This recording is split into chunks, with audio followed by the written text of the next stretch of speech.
So I'm Jimmy Schubert. I'm Quinn Rush. Reedman Morales. And we're here with Mr. Joe Schubert on May 17th, 2022, interviewing him for the Milwaukee Memory Project. All right, so first off, where were you born and when? I was born a couple of miles away from Marquette High School at Mount Sinai Hospital in downtown Milwaukee. What neighborhood did you grow up in? And then, what neighborhood did you grow up in? The near south side. It was defined by churches. The St. Joseph's neighborhood, for the most part, the near south side. And the Mitchell Street neighborhood. So it was Lincoln Avenue and Mitchell Street that were two major defined areas in Milwaukee. When you say it was a neighborhood of churches, does that mean like your neighborhood all went to the same church, or like what do you mean by that? There was a church every 4 blocks. What were some of the churches that were there?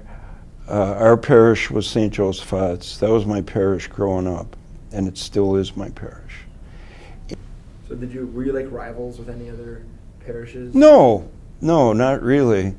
There was a church every 3 or 4 blocks. St. Joseph's, St. Stanislaus, St. Anthony's, St. Gabriel's, St. John Canty's, St. Helen's, St. Alexander's. There were St. Patrick's. It was. We played some of them in basketball, but sports wasn't real popular, and the parishes never really competed, but for the most part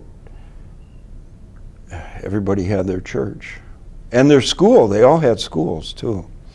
I'm a member of the baby boomers, so our Catholic grade schools were busting at the seams, and every church had a grade school. Wow. What was your earliest memory that you cherish from that neighborhood? Oh my! I grew up on 4th and Lincoln. In my house, my home was our front doors were right across the street from Riley grade school's front doors. My address was 2425 South 4th Street, and you buzzed out of my house, and there was Riley Elementary School. And what were my memories? I just want to start rolling, but so that was a really cool place. Next door to me was, and I have vivid memories of being 3 years old, 4 years old.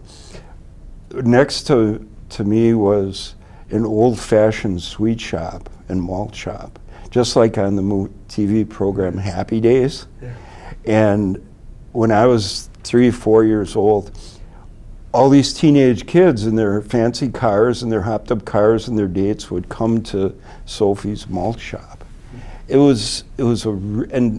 I just remember having free reign of the neighborhood, even at that age, riding my tricycle around and playing with my friends, and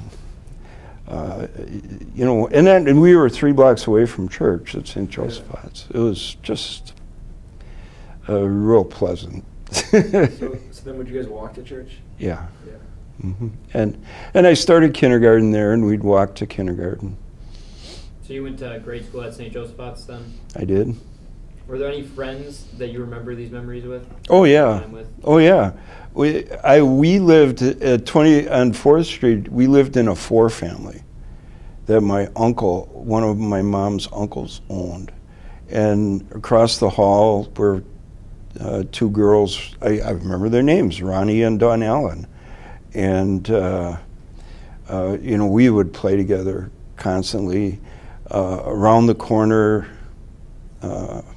on Hayes, there was a friend, Jojo, that was always a friend of his mom was a friend of my mom's, and we went to kindergarten together. And there were a lot of kids. We were friends. I was a friend with a lot of the adults too. As you know, our neighbors. I remember an old gentleman and his wife who lived next door to us. He had a beautiful garden, and you know, he always used to say the flowers, they stink good, don't they? And and then the Sophie, who had the sweet shop next to us, was always our friend. It was a pretty cool neighborhood. And what type of house did you grow up in? It was, the first house was a 4-family apartment, you know, kind of an apartment, a small apartment building. 2 units on the first floor and 2 on the second floor. Was it a tight-knit community? Did like everyone know everyone Yes. where you lived? For the most part, they did. What was like was it a Polish community, or was there diversity among the community, or was it like you kind of just stuck together with who you were? I'd say it was mostly Polish, but no one was defined by that, at least when I was a kid. You know, I believe for example, Ronnie and Don Allen, the neighbors, I don't believe they were Polish. I remember a lady who lived downstairs, her and her daughter, they were Polish. And yeah, there were a lot of Polish in the neighborhood. It was a Polish neighborhood. At what age did you move out of this house from? It was in the fall of my, when I was in first grade. I was just starting first grade. And we moved 8 blocks south. What caused that move? Because the freeway was, our house was one of the homes torn down for the freeway. And that was a cool time too, and it may be a scary time, and an odd time, because it was destroying neighborhoods. And so that corridor, you know, our house on 4th Street and all those homes were being torn down for the freeway. So we moved from there to 6th Street, 6th and Orchard. Do you remember if they like forced you out, or what they gave you for moving out? Or? No, we didn't own the house. You know, it was owned by my mom's uncle. And we just, you know, they were moving. And it was kind of a fun time for kids, because all the homes were becoming vacant. And when the sweet shop became vacant, I remember my mom and I going in that building, and I remember, you know, people weren't too concerned. Everything was being torn down. People would just check out other houses before they were being torn down.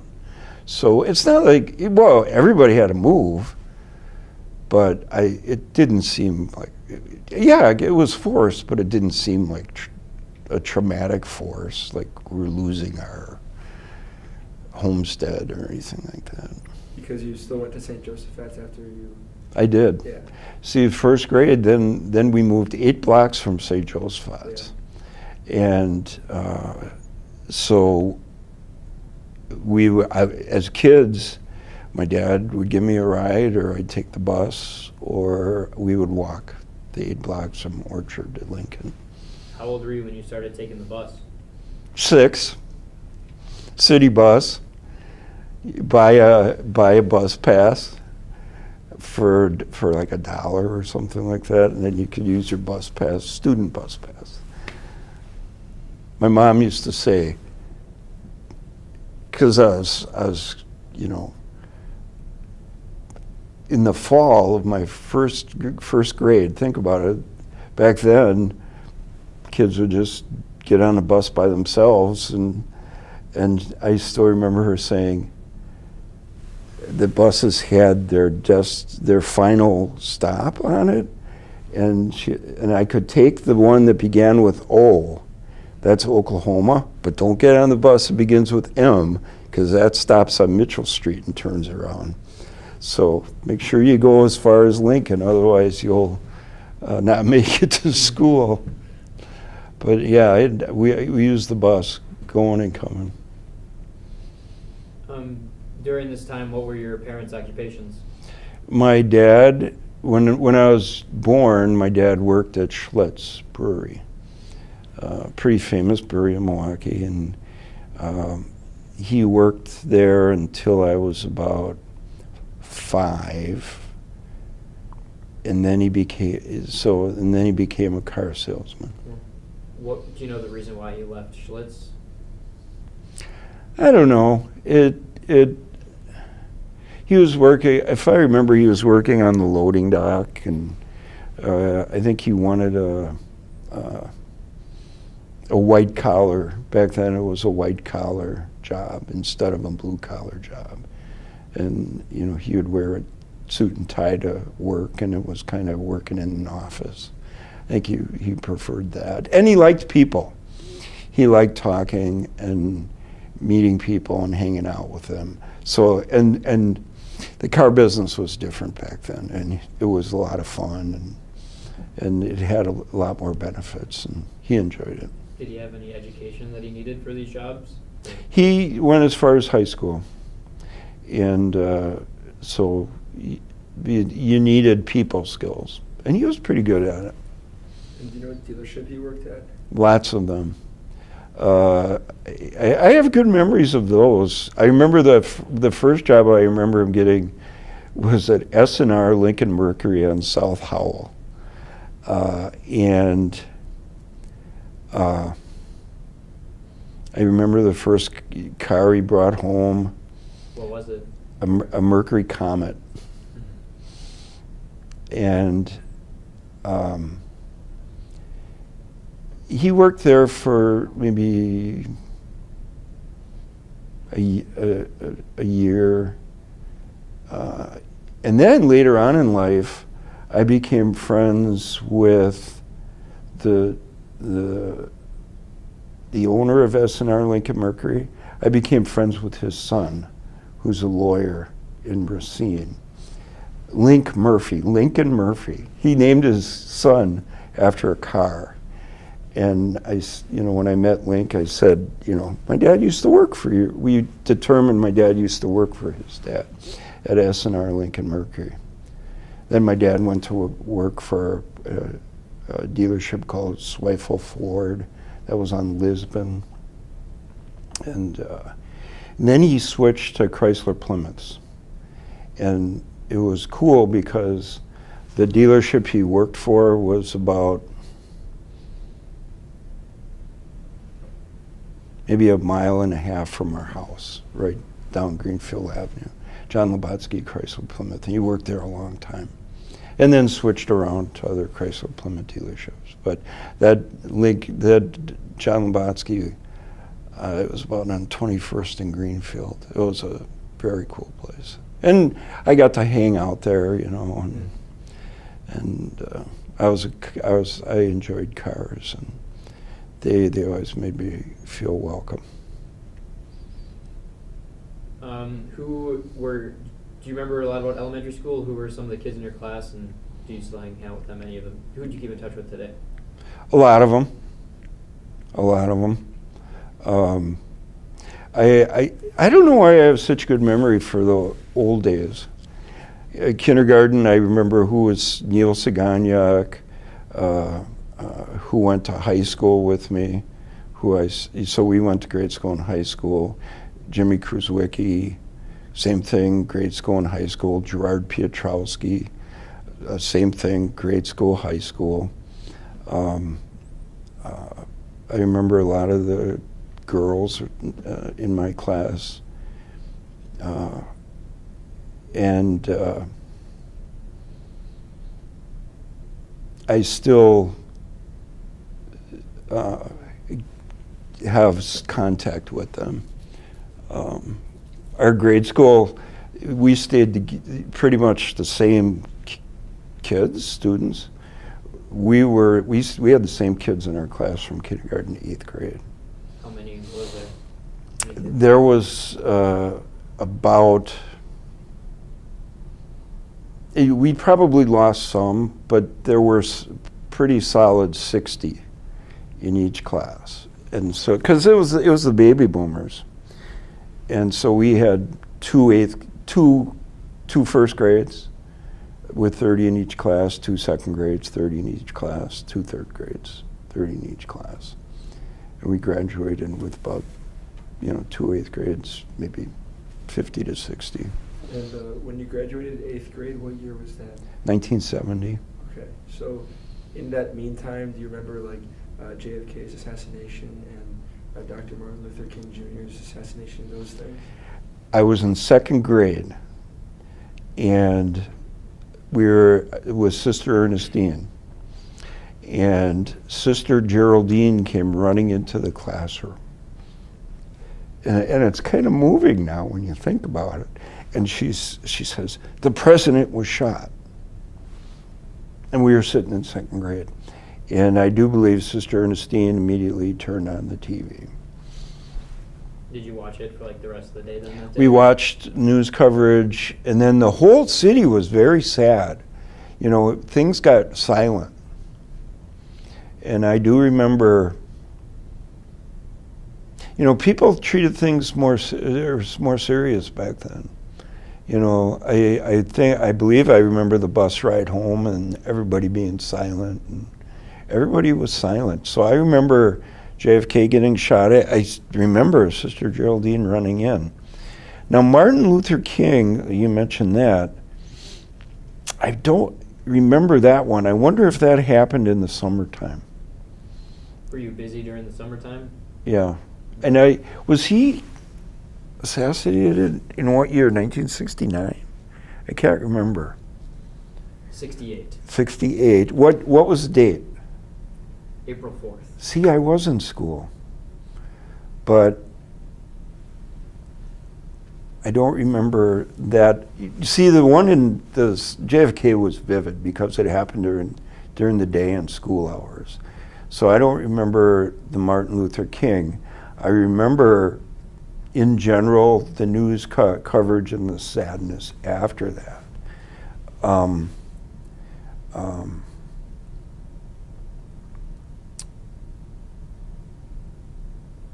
But I don't remember the fact that it, and in 2nd grade, it didn't have a huge effect on us kids, for example. And then 68, I was in 6th grade. And, my memory's getting a little jogged. I seem to remember the classroom at that time and how, the sadness that came with that.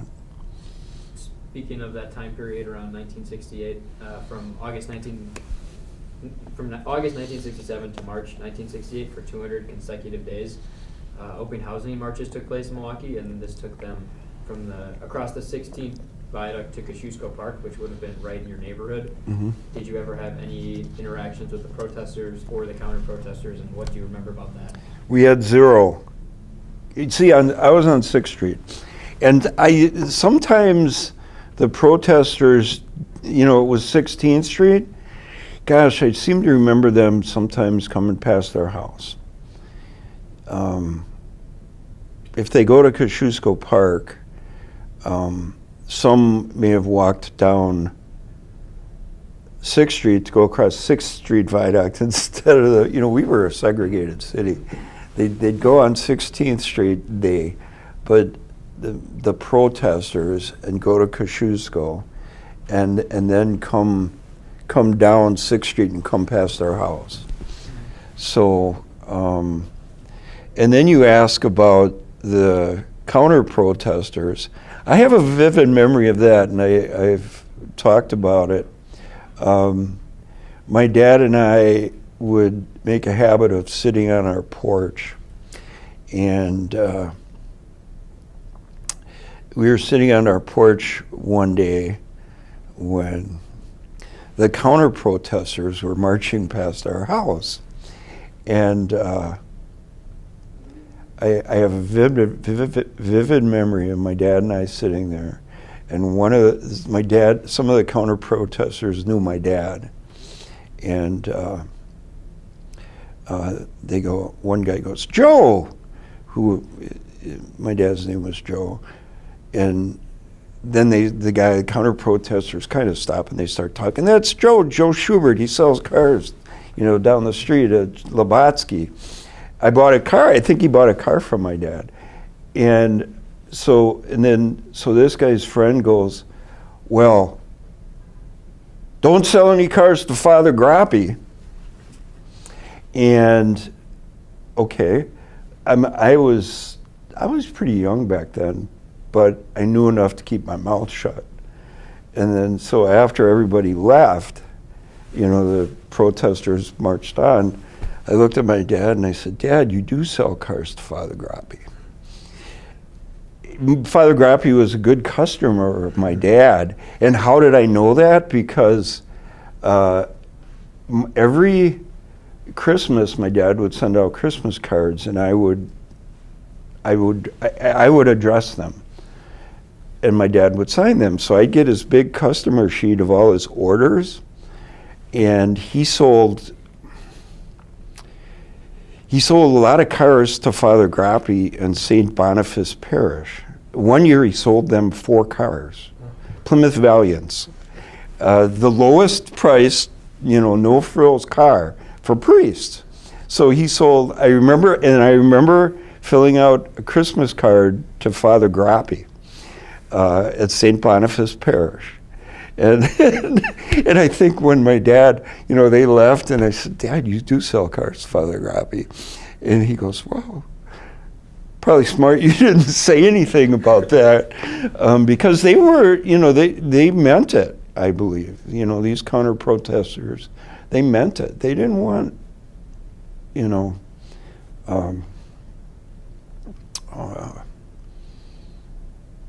didn't appreciate Father Grappy. Did you ever see Father Grappy in person? I may have. I don't have a vivid memory of that. He ended up leaving the priesthood and marrying someone I know.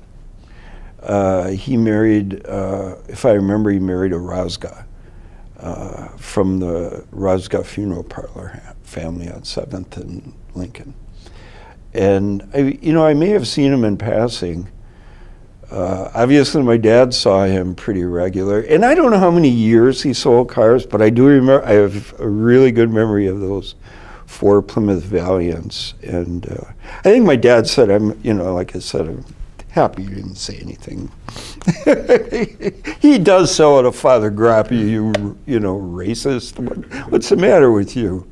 Because, I learned a lot back then about, from my dad, how to treat people. Yeah.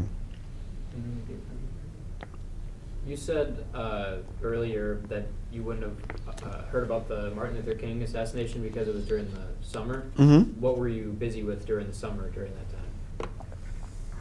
time?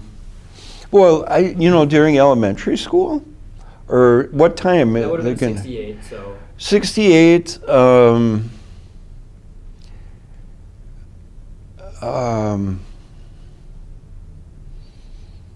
Let's see, summer of 68. I was in scouting, so we had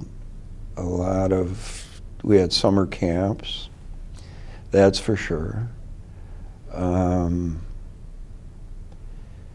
I believe I started my paper route too. Probably around the summer of 68. The spring of 68, you had to be 12. And when I was 12, I got my paper route. So I was delivering papers. What are your favorite memories from your paper route? Is there anything specific that jumps out? Yeah, it was fun. It was a great job. Both of them, but maybe the best job I ever had. My first paper route was on 7th Street from Lincoln to Harrison, and I only had 40 customers. So it was right on St. Joseph's block, kind of, the 7th Street side, right by my school. You know, I started my route at school, and so that was a 40 customer route, and that was a lot of fun. The memories are, you know, I could stop in the bars and buy a soda and a candy bar, and stop at the Red Barber. He always turned in our change when we collected. Then I got a bigger route, because we used to have to buy our routes, and there was a lot of competition to buy a paper route. So that was my first route. And then when this great route on 6th Street from Beecher to Mitchell opened up, I bought that route, and that had, you know, 80 customers, and that was a good route. And it finished with an apartment building, so all I had to do was, I could drop off, you know, go, enter. I had my own key to the apartment building, and I'd go into the apartment building and go from door to door, dropping the papers off right in front of the customer's door. That's easy work. Did you ever read the newspapers yourself? All the time. Mm-hmm. I loved the newspaper. That's why we still get a paper copy. But, you know, I have vivid memories of, you'd collect every week. You'd get money from your route, from your customers. Thursdays, I think we collected. And, you know, and I have memories of, while waiting for them to come to the door, get the money, I read the paper. But we always read the paper. And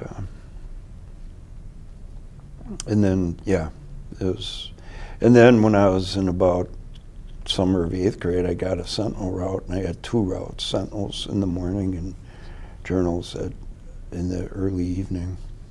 And then speaking of the papers, was there a lot of headlines with Vietnam during that time? Yeah, you know, as a kid though, it wasn't a worry.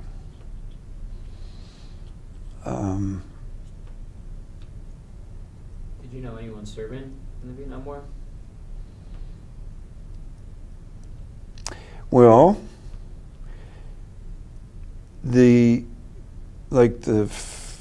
have a memory of my cousin being drafted. And that would have been in the early 70s, like 70s, early 70s. But, you know, he gets drafted, and because he had a skilled trade, he was a plumber, they just stationed him in Germany, and he worked in mechanics and plumbing and trade. So I didn't know anybody personally who got drafted, and he had to go and fight in combat. No. Do you think you could still do your paper route right now? Mm-hmm. Almost both routes. It's something how things get etched in your mind. You know, I'd have to get a feel for it. You know, I'd have to actually start, because not every house got the paper, and you'd have to like walk it and get a feel for it again. But yeah. Mm-hmm. What other jobs did you work growing up?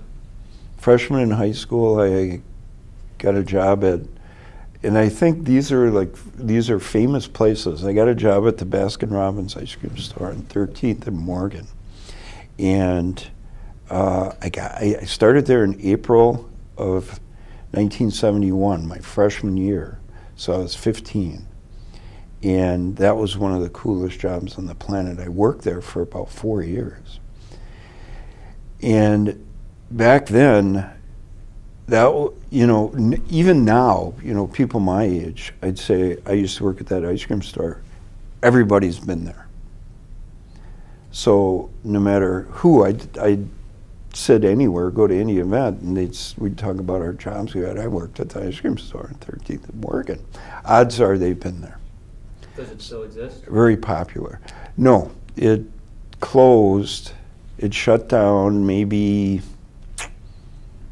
1990-ish. late 80s, mid 80s. I can't remember when it shut down. It kind of fell off my radar. And it's a store now.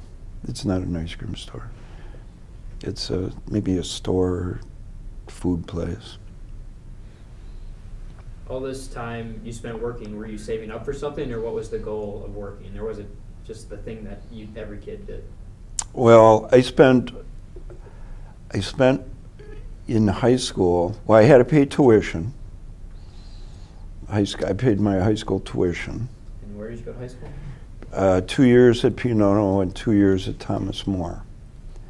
And that's a cool story because Punono was in St. Francis and Don Bosco was on Wind Lake and Beecher on the south side. And Don Bosco's building was deteriorating. It was, for the same reason they tore down St. Joseph's grade school, the old grade school.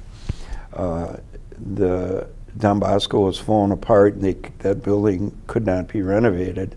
So Don Bosco and Punono merged to form Thomas More. So I went to Thomas More. But anyway, to answer your question, what was I spending my money on? High school tuition, my car expenses, and then I was taking flying lessons that I started as a senior in high. I believe I started in November of '73. I soloed on the day I graduated from high school. So that's what I spent my money on. Plus, and then I don't know, I needed a little money. I went to college at Marquette. So with high school, since you were paying your own tuition, did you choose where to go to high school, or was it just a good option to go to Punono? You guys would be surprised, but my parents didn't know or care. Really? They had nothing to do with it. I just announced to my parents, I'm going to Punono, and my parents said, good. And then, my dad contributed some money, but I remember selling my coin collection, because I always collected coins too, and silver prices went through the roof in the 70s. And I just sold my silver collection, paid my tuition. My tuition was $400 a year that year. And that was a lot of money back then. I don't know what it would translate now. But and my dad and I actually went and sold some silver, and then I just went over and paid my high school tuition. And yeah, my parents had nothing to do. They didn't. If I had to do it over again, I would go to Marquette High. But I didn't know how cool Marquette High was. I knew it was expensive. It was more expensive back then. But I didn't know much about it. And it was downtown, and I had a friend whose brother went to Punono, and I thought, that's a pretty cool school. It was all boys. And as was Don Bosco. And I just thought it would be a refreshing thing. It was in the suburbs. It was in St. Francis, and it was nice. The campus was bigger, and the school was excellent. Punono and Thomas More were excellent. And if you don't mind me rewinding real quick, you said you had a coin collection. Was that a big deal where you lived, or was that just you? Or I started out collecting coins for some reason when I was 5 years old. I don't remember, maybe my grandma gave me a Lincoln. They had these blue books with the holes in where you put the dates in, and my grandma gave me that. And ever since then, I've had this, at least eye on coins, and I knew, what was collectible. And then, in Boy Scouts, they had a coin collecting merit badge, and so I kept up with it. And back then, when I was working at the ice cream store, and when I had my paper out, I would go to coin shows and coin shops and buy coins, and then just save them or sell them. But I don't have a vast collection now because I bought and sold. yeah. You mentioned your flying lessons when you were in high school. What made you want to do that? I don't know. just thought it was something that would be cool. Yeah. Mm-hmm. Did you want to be a pilot, or? Not really. For a job? No. I don't think I never wanted it to be a job. I thought a little bit about it as a job when I was at Marquette. I was just in the back of my mind saying, well, I'm going to transfer to Embry-Riddle, which is aeronautical university in Daytona Beach, Florida. But I didn't have the resources or even the brains or the experience to actually pack up and go to school. I lived at home when I went to Marquette University, and all I did was have to drive a couple miles to school, and so I never really wanted to be a commercial pilot.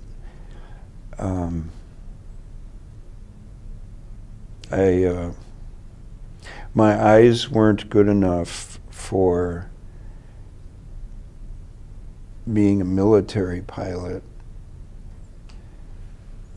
After college, I did apply for the Naval Flight Officer program, but I also applied to law school.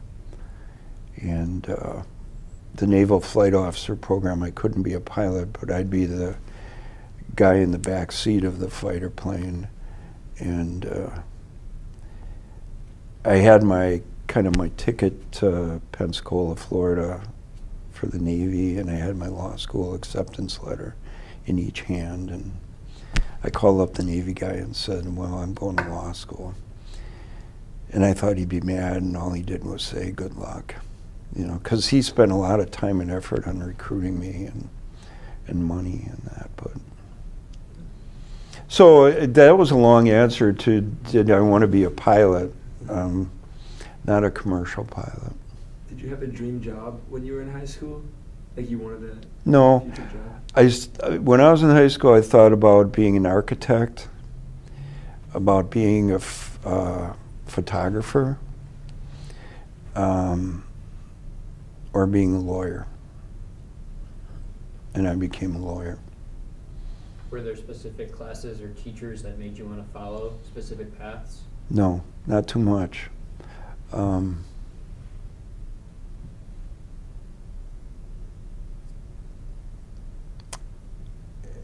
I had excellent teachers. Most of my excellent teachers were in math. And that's why, of my high school graduating class of maybe, I think we had 200, I believe we had about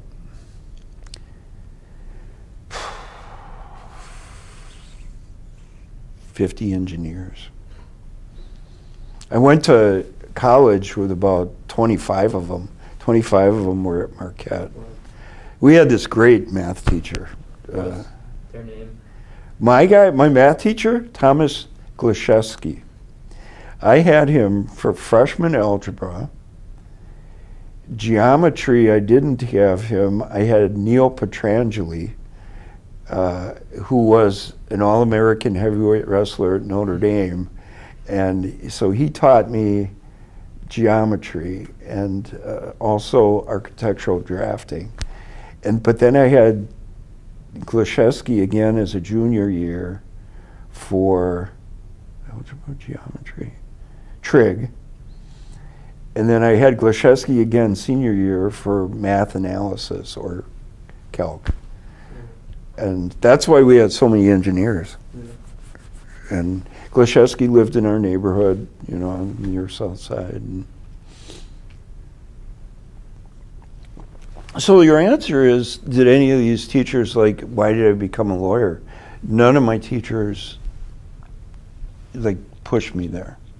You know, a little bit when I was in high school and I was still working at Baskin-Robbins, I thought, boy, it might be cool to be a teacher. You know, and I just wanted to, you know, be a high school teacher, but I didn't do that. for some reason, I majored in business in college. But then, because I wanted to be a lawyer, I kind of spread it out and got the more, I don't know, I want to say maybe more, what's the word I'm looking for? I had an emphasis on economics. And I knew I had to learn how to read in college, and economics did that. It was more of a, it was more intellectual than business, you know. Business didn't seem that intellectual. You know, accounting. You follow rules and you fill in numbers. But economics broadened your mind, so I ended up economics in law school. And did you have any like best friends in high school that maybe also became lawyers, or? One guy I went to high school with, I also went to college and law school with.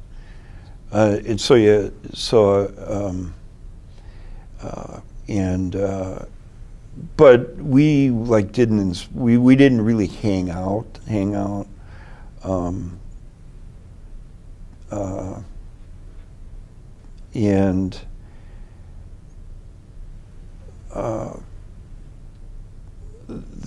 In high school, I wasn't a partier. I just did my thing, and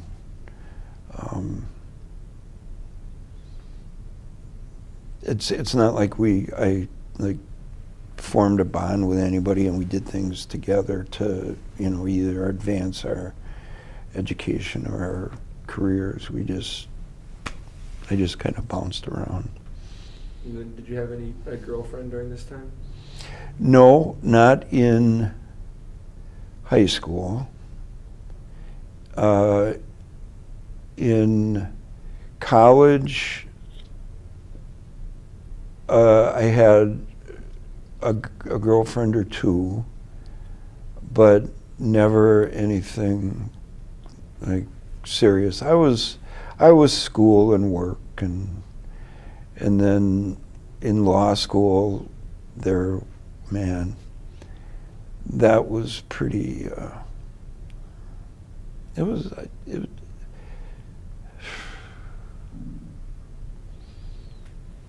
Law school was a little traumatic. Back then they didn't want to make it easy on anybody, and so you were suffering most of the time.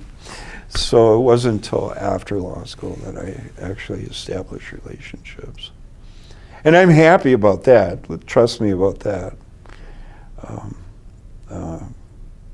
Everything worked out perfect. You said you were busy in college working. Did you still work at Baskin-Robbins, or where did you work in college? Okay.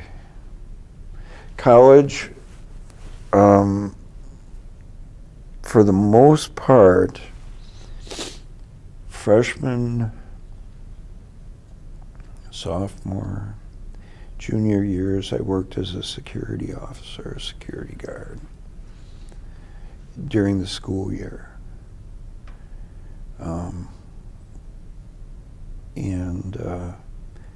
That was just to pay for my normal expenses. But I lived at home, so that was nice. Was that job at Marquette? My security guard jobs? No, I worked for an agency that placed us all over the place.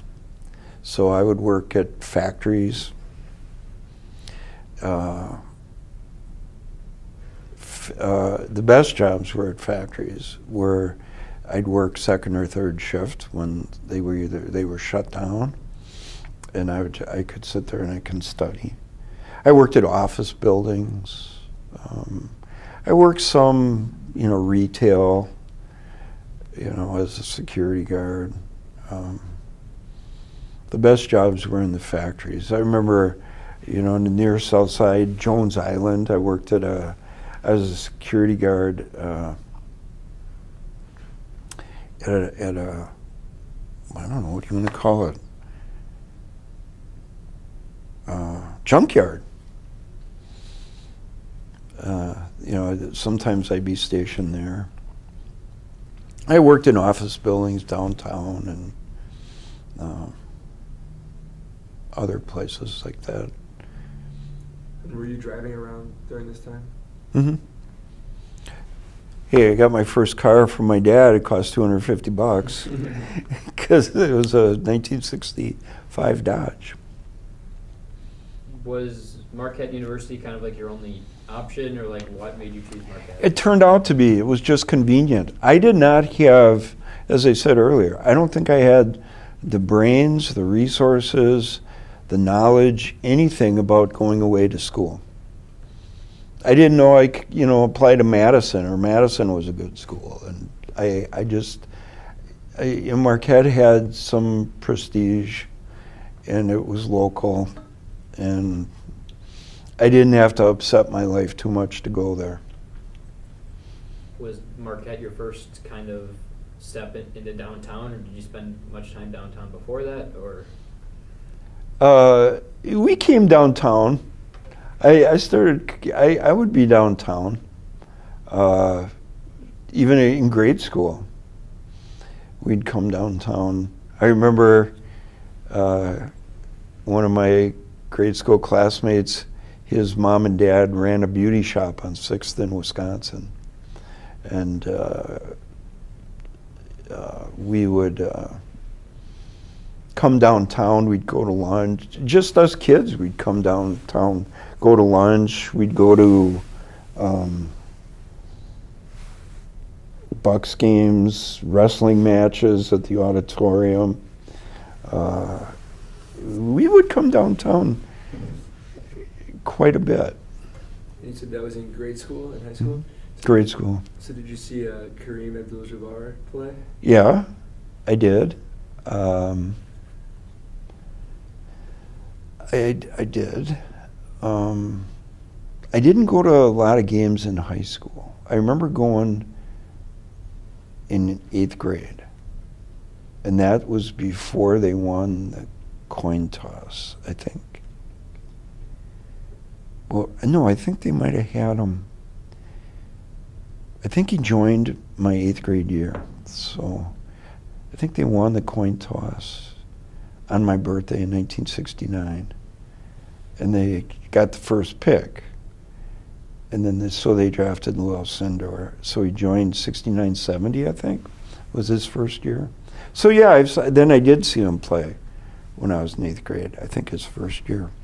And with the championship, did you go down to watch that, or how did that go? No, I was a freshman in high school, if I remember. That was 71? Yep. Mm-hmm. I was a freshman in high school, and I don't believe, I'm not sure I went to any games. I might have. But I so much enjoyed, everybody loved the Bucks. You know, we can name the players, and I so much enjoyed listening to the Bucks on the radio. Do you know, most of those games weren't even on, they weren't on TV. Mm. There was zero. Maybe even a lot of the, I don't even remember if the playoff games had to be on TV. The finals were. But we had this, and I don't know if you could ever YouTube them or listen to them, the greatest radio announcer in history was the Bucks radio announcer. His name was Eddie Doucette, and he was hilarious. And he had his own language, and he would describe a game just so entertaining and so natural. And, you know, he had I remember an Eddie Doucette dictionary, because he would say things like, Oscar Robertson bisects the Cyclops. What does that mean? He just dribbled the ball through that center circle on the court. He bisected the Cyclops. and you know, and then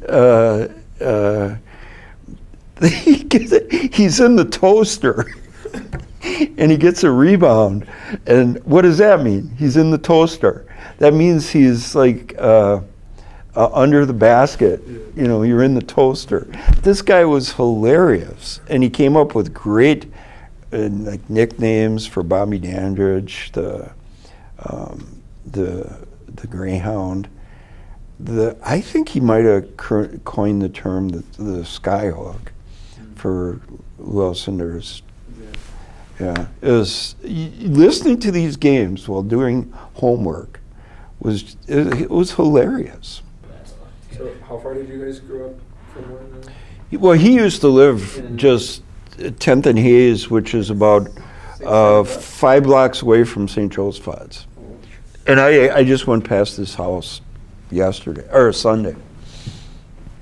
Took a girl down to the small pond in Kosciuszko. The lagoon. Yeah, we used to ice skate on that pond. Oh, we had so much fun. You know, that's a story too. What did we do? Oh, when? We went ice skating 6th, 7th, and 8th grade all winter. Yeah, the Kosciuszko Park, we would ice skate in the winters and swim in the summer. They had a beautiful pool. Yeah. Now it's more like a shallow kiddie pool. Yeah. But they used to have, man, that lagoon was cool for ice skating. They had a warm-up building, and that ice would be packed. My mom would come sometimes and skate with us. That's fun. Oh. And that's where we would hang out with girls, like in elementary school. That was like our first thing with girls, because, you know, you could skate with them and hold their hand, and, you know, would you skate with me? All right. So you were born the year they won the World Series? Did they win in '56? Are we sure of that? Did the Braves, the Milwaukee Braves, won the World Series in '56? They went to the World Series 2 years, I think, in a row. Oh, really? They won in '57. Mm-hmm. Okay. Did they go in '58 too, and then lose? I think so. I'm not sure, but the '57 was the series against the Yankees with like the Bushville. yeah. Yeah. Well, okay. So I'm not going to say I remember it when I was 1. Yeah. But when 2 or 3, I started, like 3, I remember listening to Braves games on the radio. I believe their announcer was Earl Gillespie, who was, we were blessed with so many cool announcers. I think Earl Gillespie did radio. And I remember sitting by the radio with my dad, listening to Braves games. And sometimes we lived on the 2nd floor. We'd sit out on the porch in the summertime listening to the Braves games. We'd sleep on the porch. I still kind of do that kind of stuff. Maybe that's, how it's ingrained in me. But my dad and I would sleep on the porch, like on a hot summer day, listening to Braves games. And Earl Gillespie was, if I remember, was our announcer. Later in life, we became pretty good friends with Earl's son, John, who was a local sportscaster. Now he has a fishing show. But Earl Gillespie was a legend. John did sports, and then now he's does that fishing show. I don't know if you ever saw it. But like John Gillespie was at our wedding. It was so yeah, like Mr. Braves announcer, his son became a friend of ours and is a friend. But I remember the Braves, and I remember the year that, when they were leaving, I think that was in '63.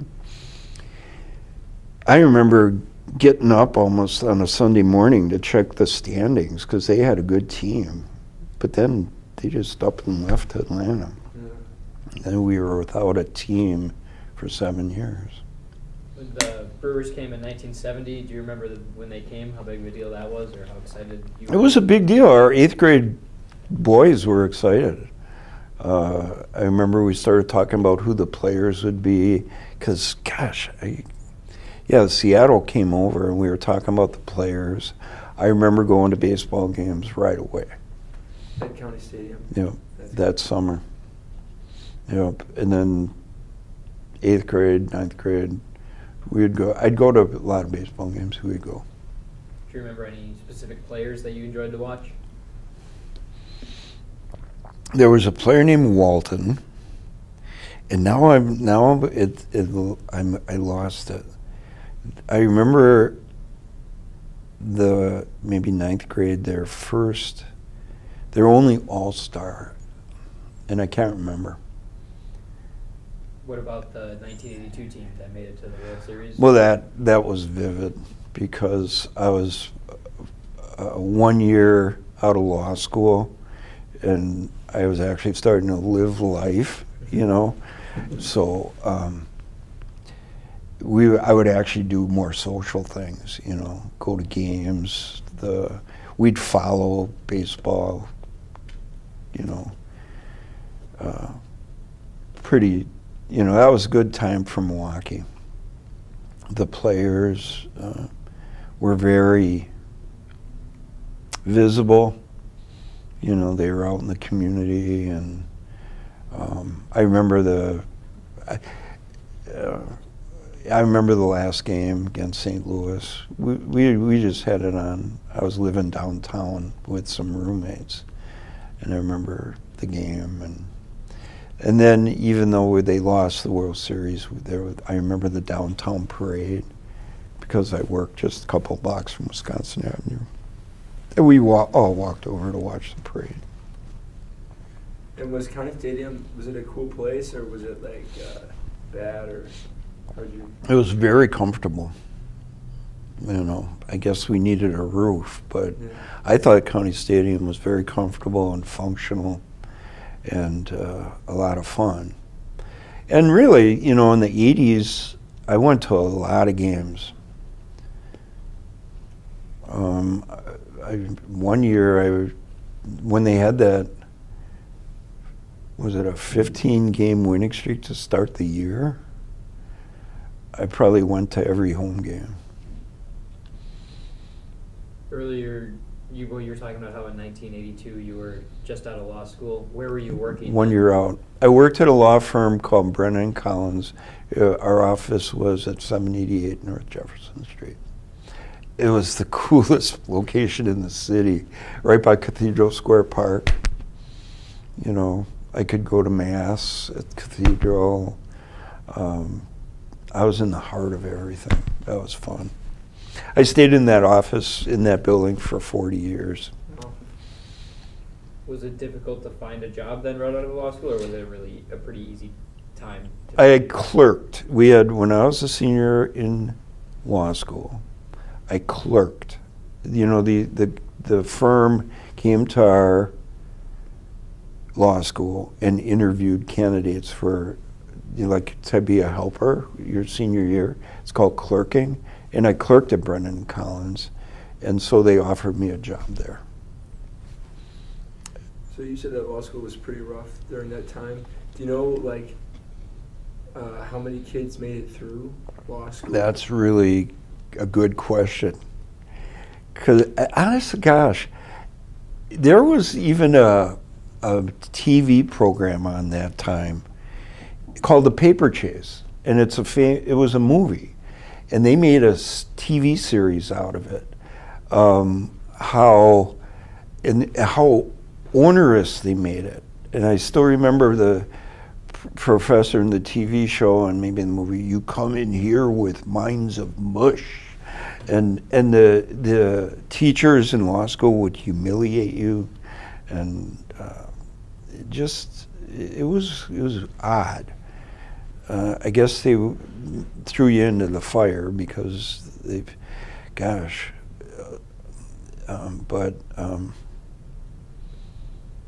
so law school was not a lot of, you know, it was odd. I believe we may have started with about 150 or so. I believe we lost 20 the first week. Wow. And then maybe 110 finally graduated with me. And do you think your work ethic helped pull you through that from middle and high school? A little bit. You just had to suck it up. Yeah. And how many, was there any women in the law school during that time? Oh yeah, there were tons. We had a lot. I'd say you know, I don't pay attention to stuff like that, but I'd say it was maybe 40% women in my class. Is there a secret that you had to getting through law school, like something that just suck it up? Is that Just suck it up, do your best, just try and get your work done. See, the subjects aren't interesting. You know, some are, some aren't, but it's what you got to do. So you just do it. You know, it's not like you don't get to take history of Milwaukee. You know, every once in a while you get a class that is actually kind of cool. In law school, not so much. What were some of the classes that you took? Well, criminal law, civil procedure, corporations, evidence, trial practice, torts, contracts. You know, everybody pretty much takes the same thing. I did have a bit of an emphasis on trial work and litigation. Was there a professor that stood out, whether that be for like better or for worse in your case, as how hard it was? Did I have any good teachers in law school? I'd have to say the answer is no. Zero. But one of the problems is I'll be blunt, and you can publish this, but the teachers I had one. There was one amazing, wonderful, entertaining, energetic teacher. His name was J. Rick Gass. And the reason he was that way is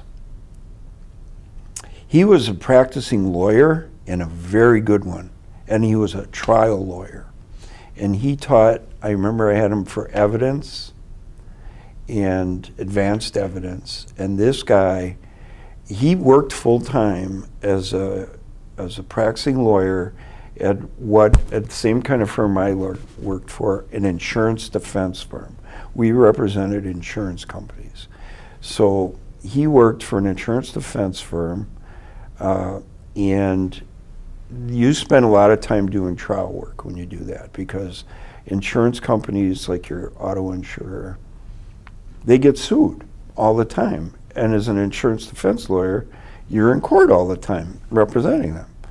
And J. Rick Gass was just awesome.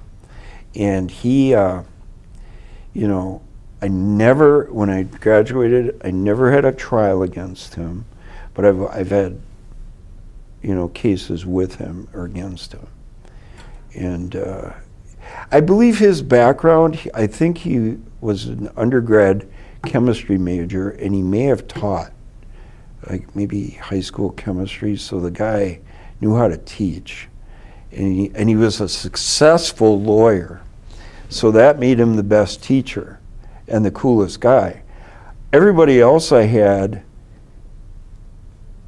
didn't have what it took to practice law, so they hung out at Marquette Law School, and for the most part they weren't scholars, but they acted like it. And do you know where J. Rick Gass came from? Like, where did he grow up? I think he grew up in Milwaukee. He passed away kind of unexpectedly about two years ago. I remember that, 3 years ago. But he started his own boutique law firm, and he was very successful. And he passed away a couple years ago. What were you going to say earlier about before you went on the Mr. Gast? I discovered I had one good teacher in law school, J. Rick Gass. Yeah. What was I going to say? You were talking about, like, I'll publish this, even though you were, like, about to say something. Oh, because I'm demeaning the teachers at Marquette Law School that I had. I don't want to be sued for libel or slander. But no, I'll give them a rating. I don't think they were very good. You know, they were competent. We had some good, teachers. I had some good torch teachers, insurance. They were good, you know, but none of them like blew me away. It's interesting that you say that some of them were like failed lawyers that were teaching law instead of Seemed that way, lawyers. yeah. How long did you work at your first law firm right out of law school? Until it fell apart, until everybody left or died. I believe I was with that firm for 30 years or so. And then what happened after that? Did you? I went out on my own, sole practitioner. Is there a preference that you had as a private lawyer versus when you worked for? What do you mean, like, what type of work to do? Yeah. I continued representing insurance companies and continued with the same sort of practice. And then at what point during this time did you sort of move out of the city of Milwaukee and start moving towards the suburbs? Well, when I stayed in that same building, maybe 30 years with the law firm of Brennan and Collins, and then 8 years on my own. After my law firm dissolved, I shared office space with a couple of firms. And then they pretty much retired. My last associate passed away about 1.5 years ago.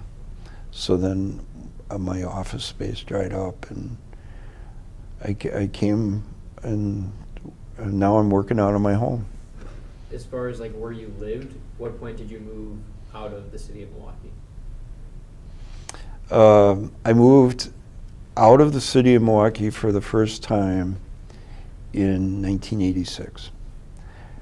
I lived at my two houses, 4th Street and 6th Street, for 25 years.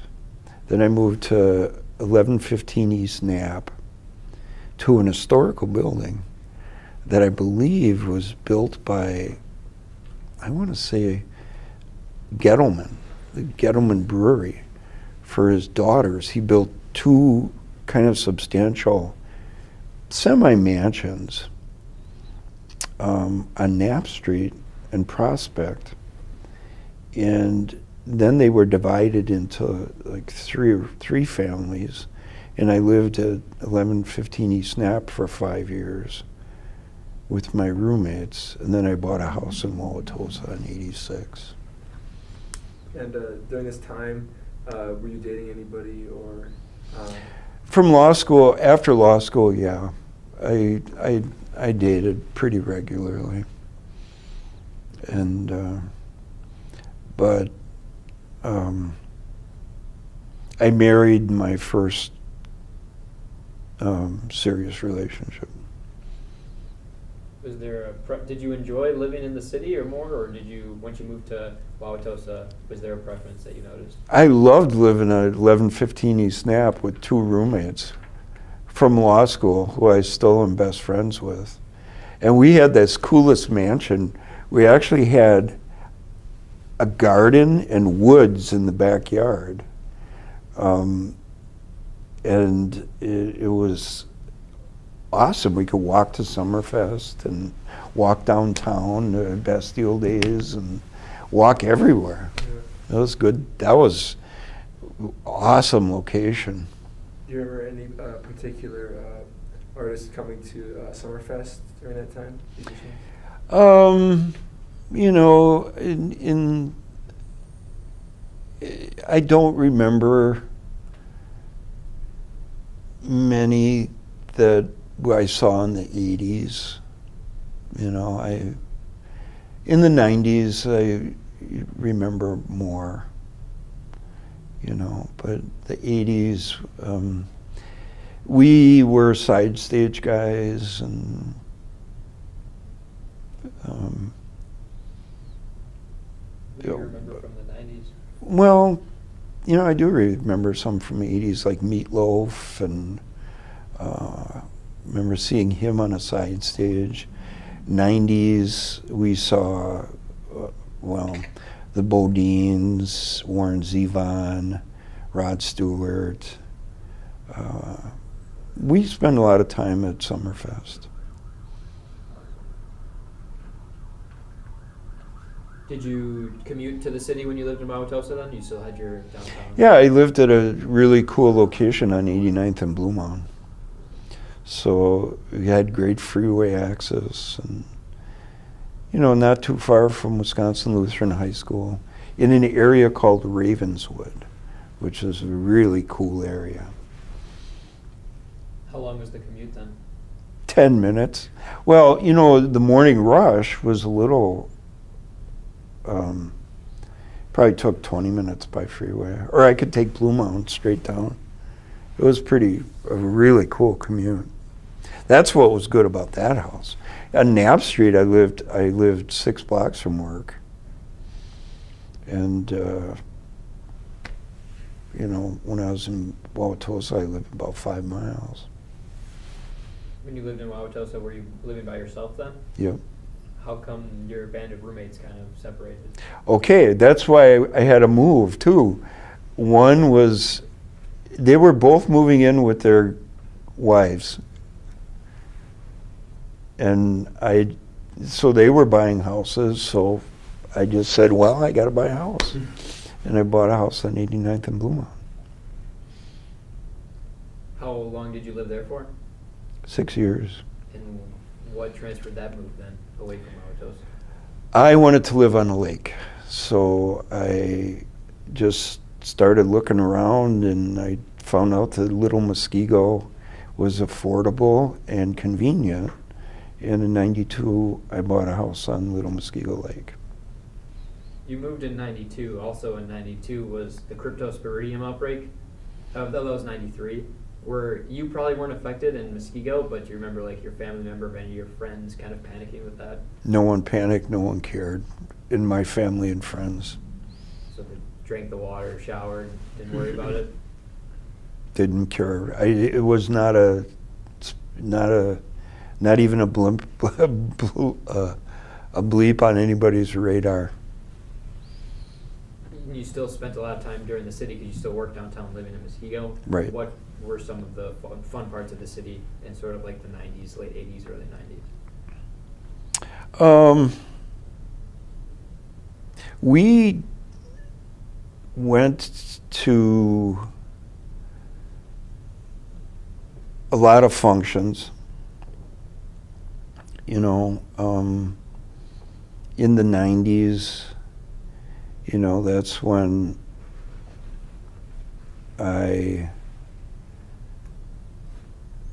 then I started getting into, you know, relationships, and we would do just lots of stuff, plays, concerts, restaurants, bars, sporting events. We did a lot. Was the main sporting events like NBA or MLB or college basketball? All of the above. It just, you know, now my memory's being jogged because you know, it's interesting. I remember when I was 3 better than I remember when I was 33. You know, and a lot of things are, you know, like the 80s, you know, Alpine Valley, and seeing Bruce Springsteen at Alpine Valley, and traveling. You know, I did a lot of traveling in the 80s, you know, to China and Germany, and with my roommates and friends, and New York, and Washington, D.C., and so in the 80s I did a lot of that.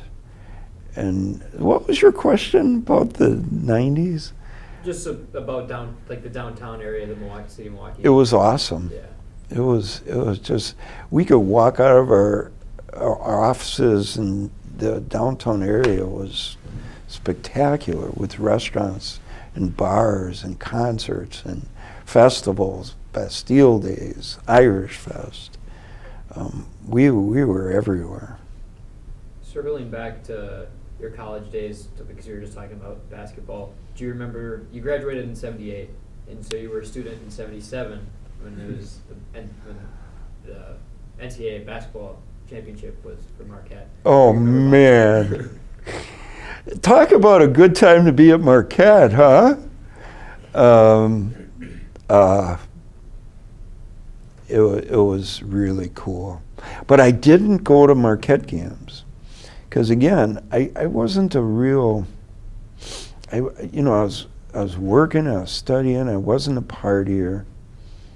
I worked out, I did good stuff, but that was just a wonderful time. I remember Marquette's run to the national championship. And for the most part, I'd watch the games on TV by myself.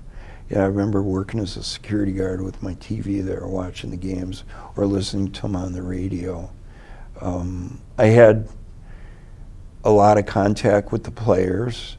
I'd see them and interact with them constantly.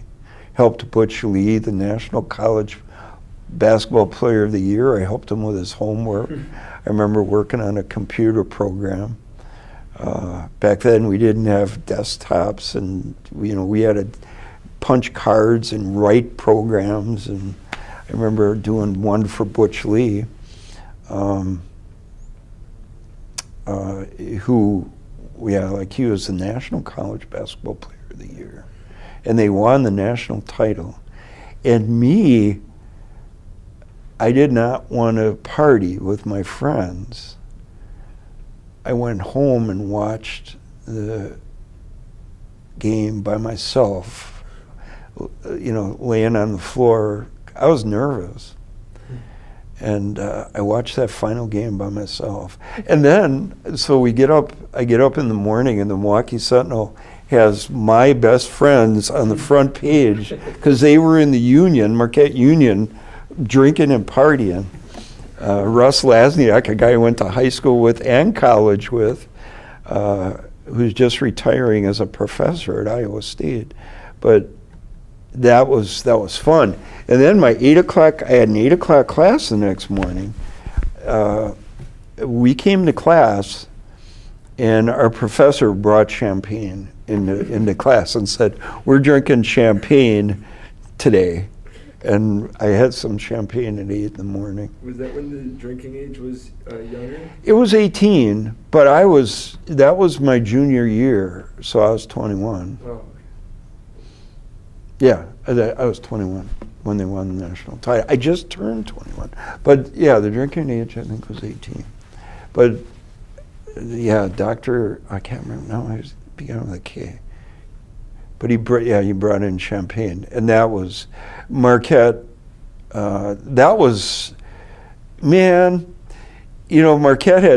Marquette University had two prominent players from Marquette High on the team. Gary Rosenberger, who was just a great guy. I remember he sat next to me in econ. And Bill Neary, who became a lawyer, who I've had a lot of contact with since. But yeah, one of the starters on the national championship team was a Marquette High guy, Bill Neary. And he was a cement mixer. He was 6'5" and mean as they come. And not a very finesse player, not a high scorer. But, they had a team. And he was just a beast. He ended up becoming a lawyer. Yeah, Bill Neary. And then Gary Rosenberger wasn't a starter, but he was a shooter. And that was before three-pointers.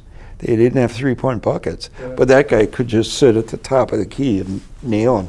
I think as a reserve, he might have had 14 points in the national championship game, a game they weren't supposed to win because it was against North Carolina. And North Carolina was crazy. And they also, they didn't have a 24-second clock back then. Yeah. And North Carolina, they had this four corners offense where they would just get the lead and then stall the whole game. And Marquette just creamed them. Marquette stayed ahead by about 8 points the whole game, and it was wonderful. That's cool. That was good. That was a good memory. So going back to recently, you don't work downtown anymore, but recently downtown has had a renaissance of sorts with all the infrastructure being built downtown. And what made you make the switch from your office back to officially pretty much leaving this downtown in the city? Nothing affordable, reasonable, or practical opened up. So when the guy that my associate passed away, we had a big space that I just sat there until the lease ran out. And then I need just one little office. I suppose I could go in an office share with somebody, but I don't want to at the moment. I may keep my eyes open and come back downtown. But I don't know. When you say about a renaissance downtown, with COVID and the recent violence, I'm not sure downtown is the place to be. And speaking on that recent violence, do you remember the 2016 riots that happened? Do you remember Sherman Park? Sherman Park? Yeah, I do. I do criminal law, so I'm real in tune. I do criminal and juvenile law, so I'm very in tune to what's going on. And yeah, I remember that. But you remember they were kind of focused, both with regard to geography and time. So they were short and they only were in a small space. So it didn't have that big of an impact on the rest of the city. And did you know that Judge Dudinsky? Very well. Okay, cool. Why do you ask about that? I know him. He was my confirmation teacher. Okay, Yeah. I know Paul Dudinsky very well. And I know his daughter. I know his kids. Yeah. I campaigned for him. I actually walked about 5 miles in Wauwatosa, going door to door, hanging Dudinsky stuff. And Paul Dudinsky is a salt of the earth. He is a wonderful Catholic. You know, we talk about all this. I've led a blessed life, haven't I? But I was Paul Dudinsky has a place on Lake Nagawicca. And I spent an evening with the Catholic men's group there, going to Mass, and just last summer. We had Mass, he has Mass with maybe 100 gentlemen there. And so we had Mass, and Paul Dudinsky lost the election. I appeared in front of him at Children's Court when he was a judge. I worked against him and with him when he was a DA. So I know Paul Dudinsky. Yeah. That's a cool connection. Yeah. And he lost the election. And he lost it to a gentleman who is now serving, I believe, around 7 years in federal prison. I'm not going to say why, but you could look it up. I'll circle back to one more thing that I heard you talk about that kind of just got to a dead end that didn't really talk about much. All right. You talked about going to the wrestling matches. Was that as big as sporting events back then, or how? It was wonderful. For a guy in 6th, 7th, and 8th grade, it was so much fun. Wrestling was a lot different. It was local. It was run by Vern Gagne from Minneapolis. It was a 1-hour show once a week on Channel 18, our UHF channel, and a once-a-month show at the auditorium. And it was just fun. Did you go to a lot of those shows at the auditorium? A lot. What time period was that from? That was 6th, 7th, and 8th grade. And maybe, you know, we didn't go to, you know, it was cheap entertainment. I don't know, a ticket maybe cost $4 or something. And us grade school boys would just take the 6th Street bus down there. Did you and your grade school friends ever get into it among each other? We used to wrestle all the time. We used to, Kevin Aroyan had Michael Remza in a figure-4 leg lock in the back of our 7th grade classroom when Sister Eileen walked in. and she hit the ceiling. You know, and what do? You know, you got they're in the. We were all sitting in our seats, but Roy and Ed Remza in a figure four. Sister Eileen didn't like him. And remember, Sister Eileen's the same. No, it was Sister Geraldine who ran in the classroom when JFK died. But Sister Geraldine was teaching the other 7th grade at the time. So we used to have a lot of fun with that. Figure four lilac, was that the go-to? Yeah, it was a lot of fun. Yeah, because it was like a technical hold, you know, that hurt like heck. And it couldn't be broken once properly applied. Good. Yeah. Anything else? I think we're pretty good. All right. Thank you. We could talk for hours, you know. Yeah, It's awesome. We didn't even talk about Milwaukee history in a way. But the whole We talked about my history. You did, even without noticing it. You talked about Yeah. the city around you and like And the atmosphere during that time. That was the whole goal, was see like through your lens how you were with the city. It was pretty cool.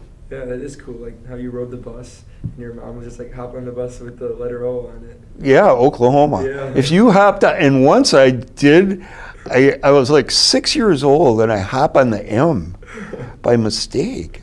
So we get to Mitchell Street, which is 2 blocks, and the bus stops and starts like turning a corner. I said, wait a minute, I have to get off here.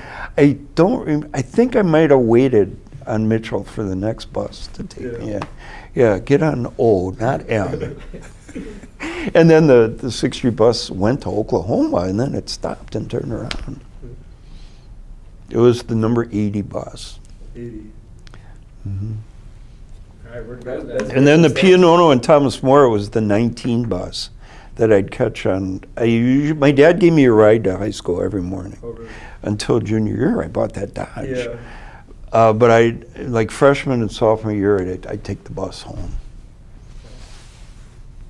It was a good ride.